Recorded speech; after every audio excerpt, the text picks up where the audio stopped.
Everyone. Good morning. Thank you so much for coming here to this virtual service. Welcome from the comfort of your homes, from wherever you are and however you are feeling this morning. Welcome once again to this virtual space together. I hope you find a way to get comfortable in your own body, to rest and relax and enter into this time of community and connection. I am the Reverend Emily DeTar Birt, pronouns she, her, hers, and I'm speaking live from my apartment here in Marble Hill, Manhattan. Grateful to be with all of you this morning. I open this service with words from Unitarian Universalist ministers John Behrens and Rebecca Parker. In their book, A House for Hope, The Promise of Progressive Religion for the 21st Century. Hope rises. It rises from the heart of life, here and now, beating with joy and sorrow.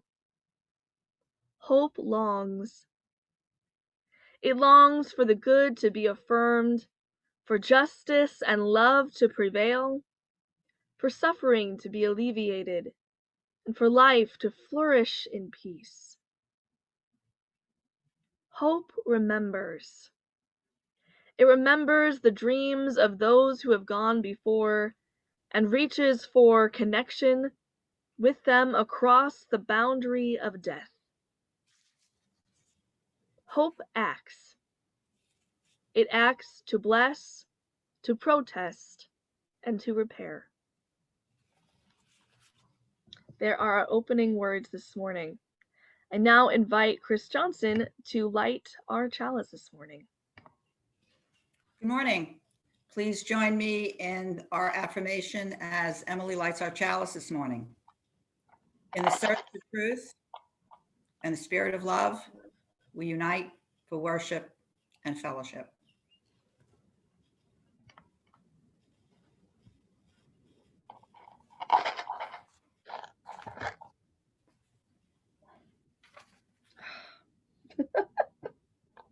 Matches can be finicky things. Thank you for your patience.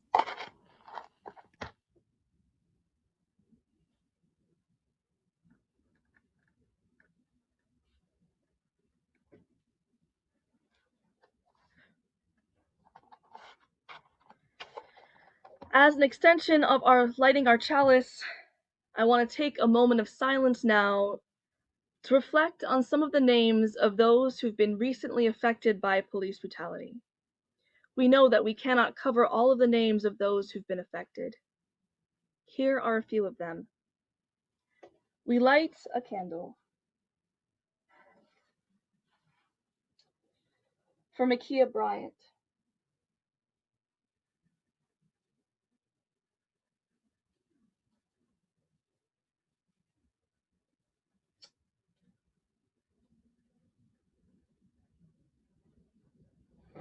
These are new candles. One moment. Okay.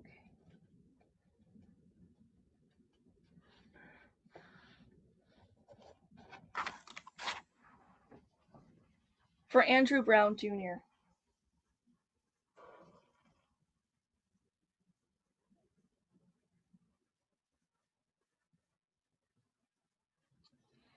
And for Anthony Alvarez.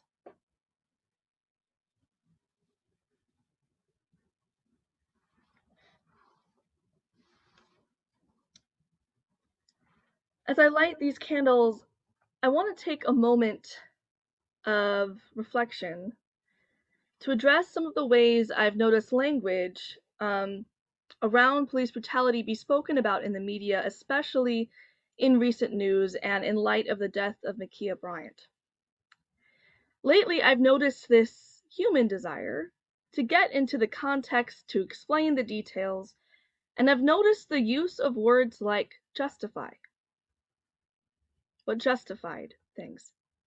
As a Unitarian Universalist who believes in the inherent worth and dignity of people, I believe that there is no death that is justified. There is death that may be peaceful or human when it comes, that naturally happens, but Death, especially for those whose life is gone too soon, is tragic. That we should mourn and reflect together when someone loses their life too soon. And I refuse to believe that the only way our world can function is by the death of other people. I do believe that there is a world that exists where police shooting of all kinds stops altogether. And so it's with that vision that I light these candles, that I remember these names as people, as human beings, not as a list to prove who is right and who is wrong in the middle of a political battle. I light these candles as a symbol to continue the work of racial justice and to proclaim everywhere that these people, that these Black lives matter.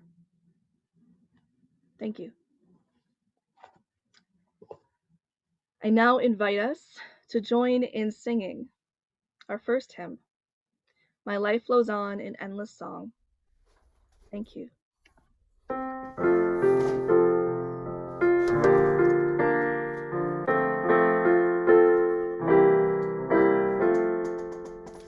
My life flows on in endless song above earth's lamentation.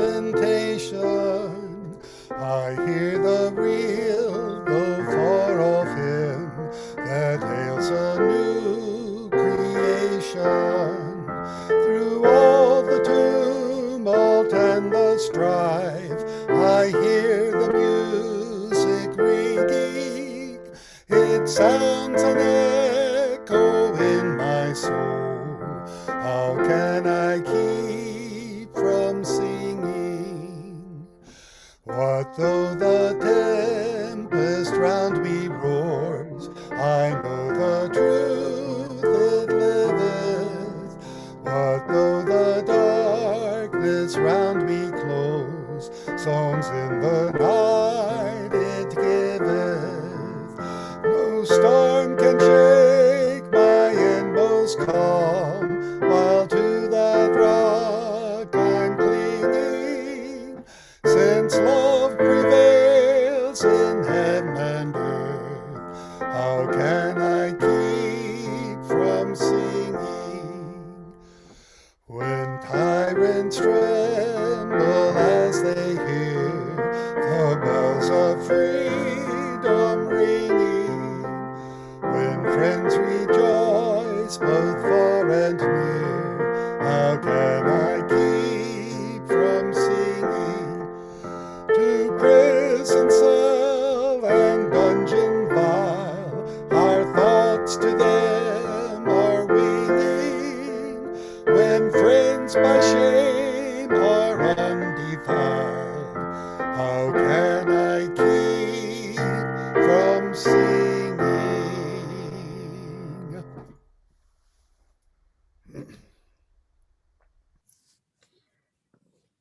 I now invite Chris Johnson to read our reading this morning. Good morning. Our reading today is it's from excerpts from After the Good News, Progressive Faith Beyond Optimism by Nancy McDonald Ladd. Just because we are honest does not mean we cannot be hopeful. Hope, after all, is not just another version of optimism. Optimism tells a preordained narrative. It is an assertion that the scales have already been ripped toward triumph. Optimism is always busy absolving somebody. Hope is different.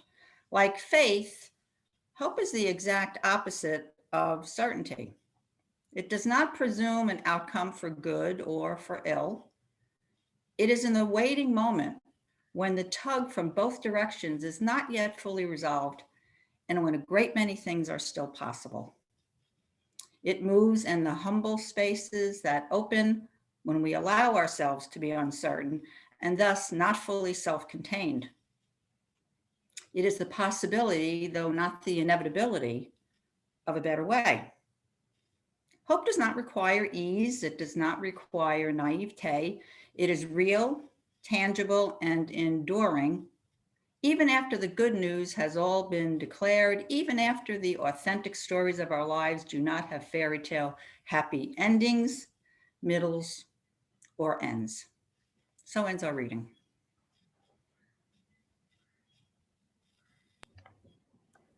Thank you so much, Chris Johnson.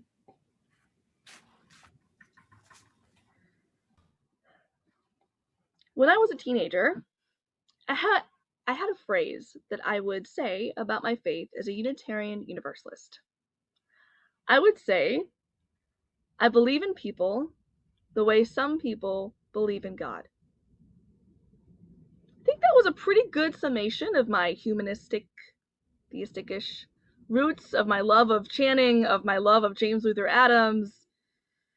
I consider myself an old school Unitarian. Like, old school, I grew up and read Emerson's poetry for fun. And the heart of my faith rested like a cornerstone on this first principle about our shared humanity, about our call to live with love for each other, a belief in people. And this hope. But by grappling with what hope actually is, I've come to a better and deeper understanding of my Unitarian Universalist faith. So I invite you on a journey of my own reclamation and redefinition of a Unitarian Universalist perspective on hope. Because in the end, by truly coming to terms with what we mean when we say we are hopeful or we have hope, it gives us the strength to face the future with faith, no matter what happens next. My questions around my own sense of what faith meant by hope, with what our Unitarian Universalist faith meant by hope, is a few years old. I would say ever since I actively started doing ministry. And I'm not alone. In fact, most of the sermon is actually inspired and filled with quotes from Reverend Nancy McDonald Ladd, whose book, After the Good News, Progressive Faith Beyond Optimism, grapples with some of these same questions. When I think about the Unitarian Universalism of my teenage years, I think about this bright, wide-eyed sense of unlimited potential. I think about this limitless sense of possibility and that we could create with our hands justice and equity and the beloved community here on earth.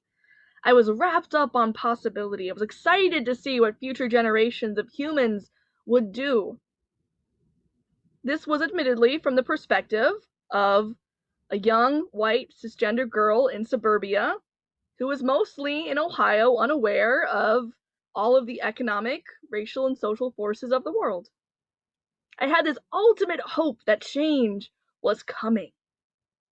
In about 10 years, in the height of the Obama presidency, I thought for a sure fact that change was already here. And I wasn't the only one. In the book A House for Hope, The Promise of Progressive Religion in the 21st Century, which I read for opening words, they were writing in the height of Obama's presidency. And this is the first sentence in the introduction. Hope is rising. The political tide in the United States has turned, and many are hoping for progress on issues like global warming, healthcare, marriage equality, and international conflict. End quote. Their book does go into realms of injustice and grief and how it demonstrates hope. It goes into it's a very valuable book. And yet, I want to note that this is how the framework is introduced, as this destination that we are definitely going towards. This has been an element of our Unitarian Universalist faith throughout our history. And I mean 200, 300-year history. In James Freeman Clarke's 5 Points of a New Theology in 1886, which later became an affirmation for the Unitarian faith, he writes, as a tenet of the faith, quote, the progress of mankind onward and upward forever. This would continue into the 20th century with the social gospel movements who believed that we were already heralding the beloved community here on Earth.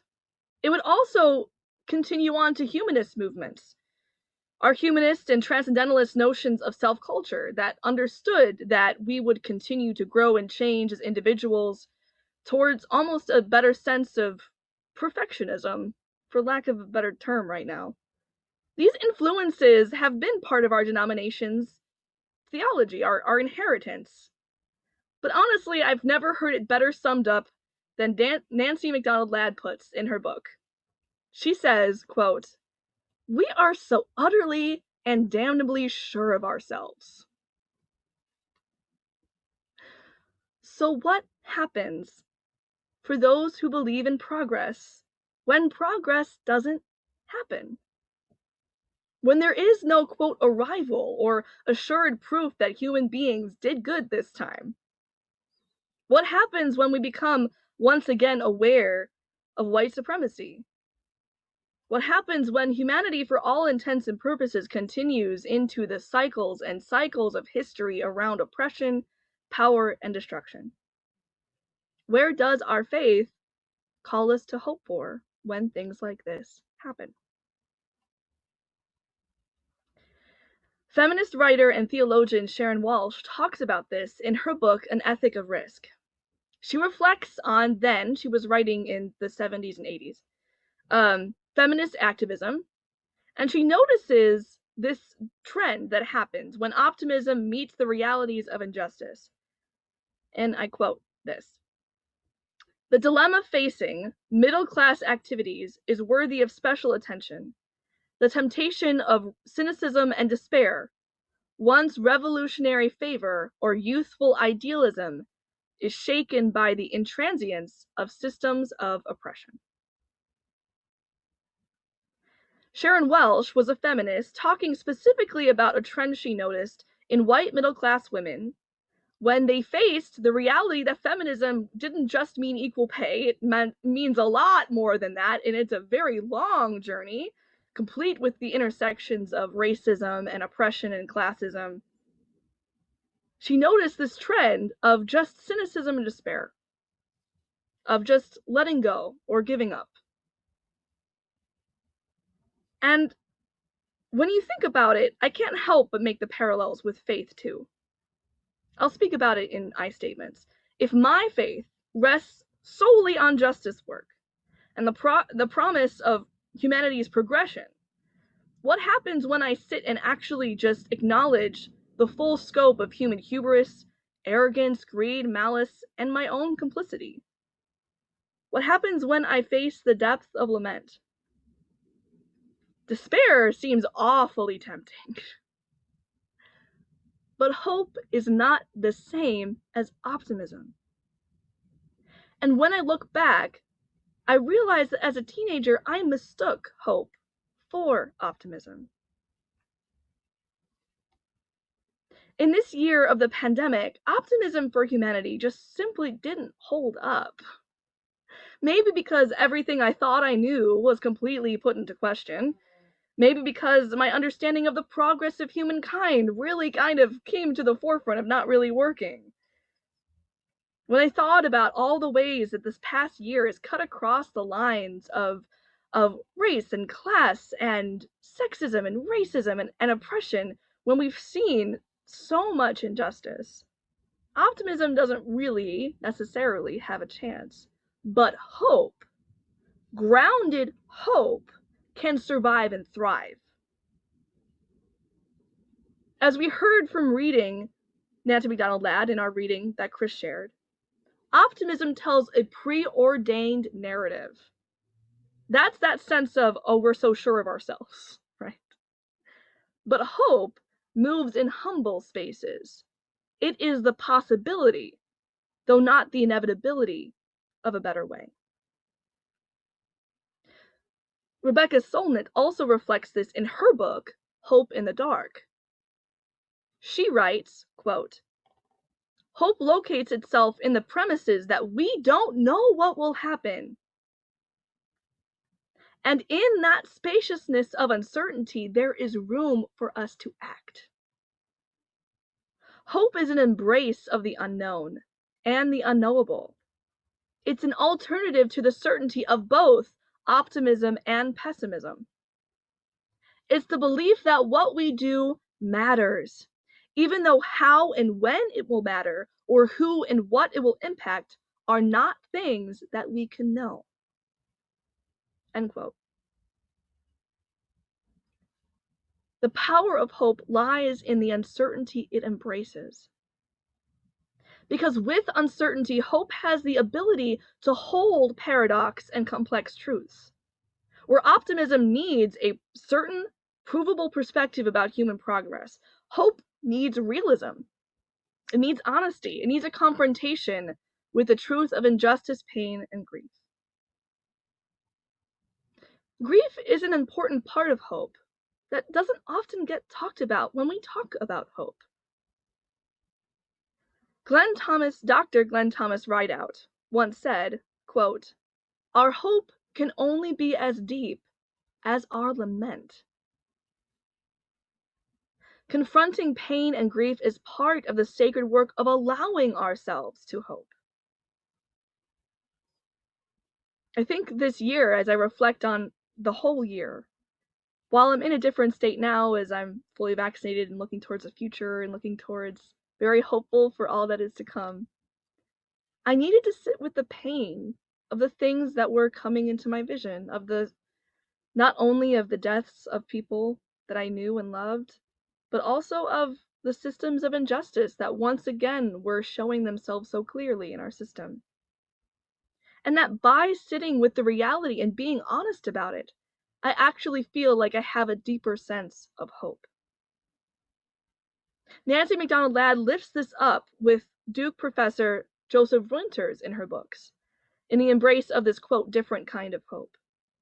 He says, quote, "This melancholic hope, in opposition to triumphant, overconfident narratives, tropes, and images, suggests that a better, less pernicious world depends partly on our heightened capacity to remember, to contemplate, and be unsettled by race-inflicted violence and suffering." End quote. As Dr. Rideout says, our hope can only be as deep as our lament. Those of marginalized identities, those who are liberation theologians or writers, artists, and activists, they've long known that in the work of justice, there is no arrival point. There's no final destination that we'll get to and it'll all be done. Right? But despite knowing that that's not there, that's never stopped people from cultivating hope. Think about it. Artists, Black preachers, so many people have cultivated hope, talk about hope, live with hope. Because hope does not rest on certainty. It does not rest on knowing that we will progress upwards and onwards. Hope emerges when we embrace the fullness of our lives and the uncertainty of the future, because it rests on that opening, that possibility. And our Unitarian Universalist faith has this thread in our history too. One that's actually symbolized, that we light every single Sunday in our chalice.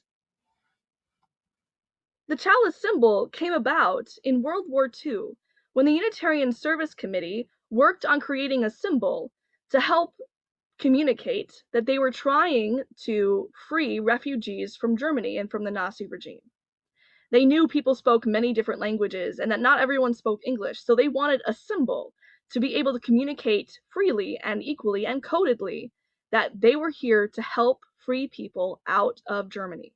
So they created the Chalice Symbol. That Chalice Symbol would go on to become a part of our denomination's identity and a part of our Sunday life. But when people like the Sharps were in Germany, helping people and refugees escape, there was no certainty in anything that they were doing. They knew the full scope of what they were up against. There was much to be hopeless about. And yet they kept in the work. They faced the reality of depth of hardship. They faced power and oppression. They lamented the loss of life they saw around them, and they carried the chalice symbol anyway. They showed up for people anyway, leaving the fruits of their labor to that which is much larger than their understanding, leaving their work for the possibility of a better future. What a legacy we have.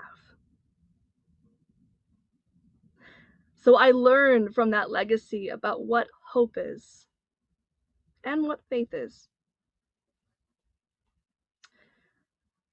To believe in people is not to cherry pick the data.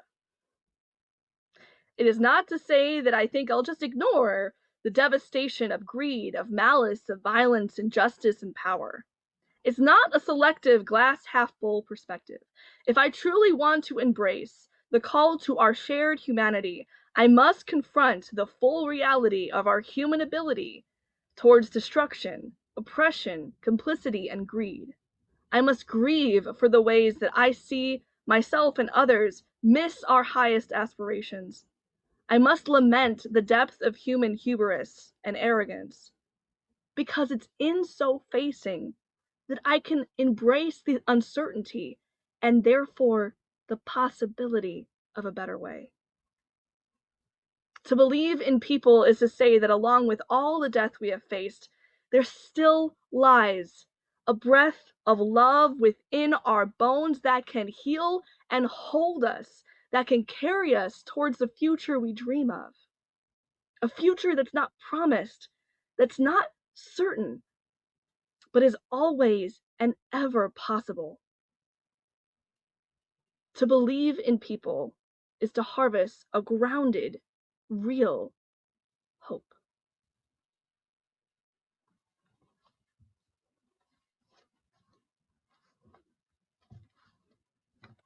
Thank you, everyone.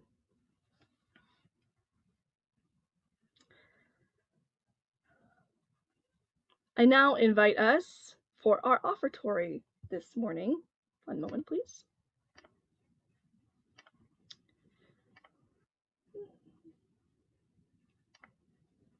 All right. Please give as generously as you can to our community. And just so you know, in the season of May, it is pledge season. You may have maybe you've gotten some letters in the mail that have talked to you about your pledge from last year that will be renewing or invited you into ways of pledging. If you haven't, please contact us. Please contact our treasurer at treasurer@ucsi.org. But it is your pledges that help us budget for the year. And that's important because that explains all of our operating funds. It's what keeps our lights on. It's what pays our salary. It's what gives us money for our programming. It's what helps us house the homeless in our church. So please, if you feel so moved, especially if you're already giving, go ahead and just make that giving into a pledge for our community so that we can better budget and better serve our larger community. In the meantime, of course, we accept any gifts and hopefully encourage you to give generously for our offering this morning. Our offertory is a beautiful song that that Sarah Rachel Walters has sung with us, and so is Kevin Clark. This Train Still Runs, a beautiful song for you all this morning. Please enjoy.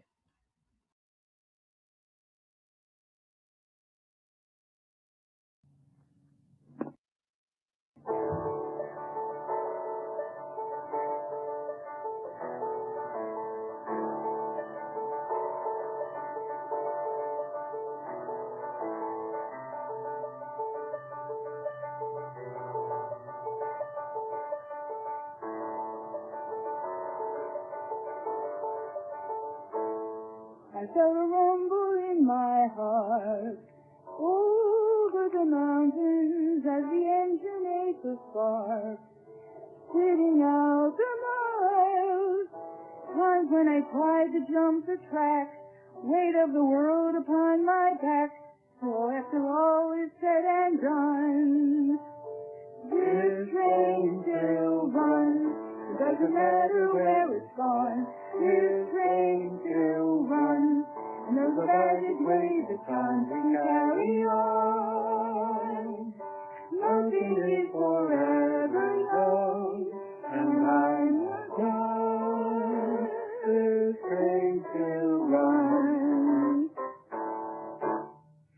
a friend I left behind. Aspiration used to burn the power line, racing with the wind. The time has manners of a thief, young and love considered sweet, till he keeps the lantern high. This rain still runs, it doesn't matter where it's gone. This rain still runs, and when the bandage waves the sun, we carry on. No one is forever young, and we're not done. This train still runs.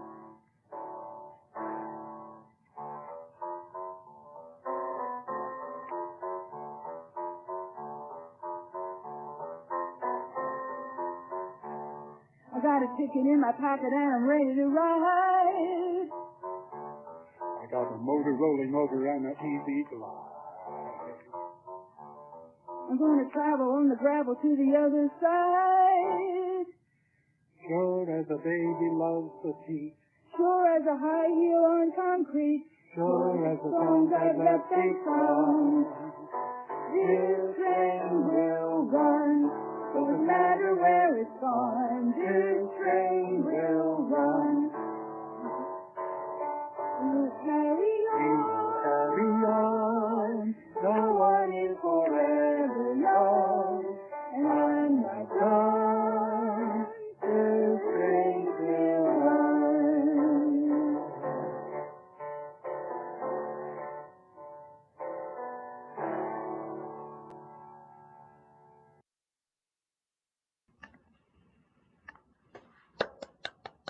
Thank you so much for Sarah and for Kevin for such beautiful music. Thank you so much. And now we invite you to sing with all of us in our closing hymn, Guide Our Feet. One moment while I pull up the lyrics. We'll do the end of it.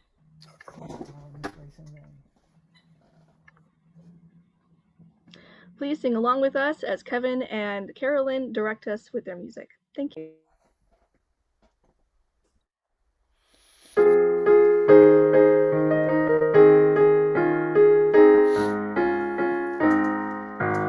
Guide my feet while I run this race. Guide my feet while I run this race. Guide my feet while I run this race. For I don't want to run this race in vain. Hold my hand while I run this race. Hold my hand while I run this race. Hold my hand while I run this race. For I don't want to run this race in vain.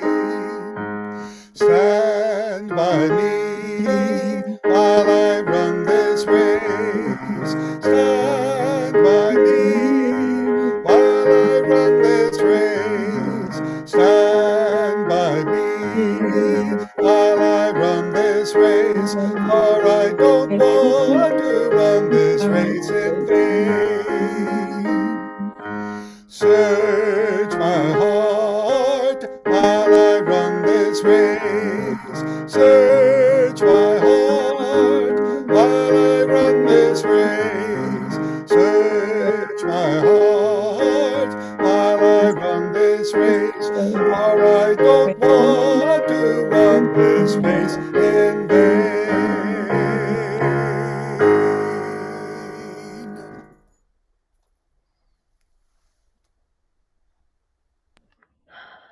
Sorry about that, everyone. Apparently, I did not want to show you all the lyrics, but thank you, Kevin, for singing that so beautifully. All right. I now invite Chris Johnson to lead us in the words for extinguishing our chalice this morning. Good morning. Please join me in our affirmation as Reverend Emily extinguishes our chalice today. We extinguish this flame, but not the light of truth, the warmth of community, or the fire of commitment. For these we carry in our hearts. until we are together again.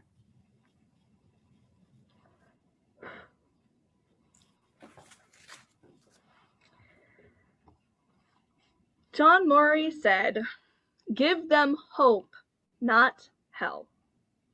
So let us give hope. Not progress, not perfectionism, not optimism, but a presence with pain that points to the possibility of a better way. Real, grounded hope. May it be so, and amen.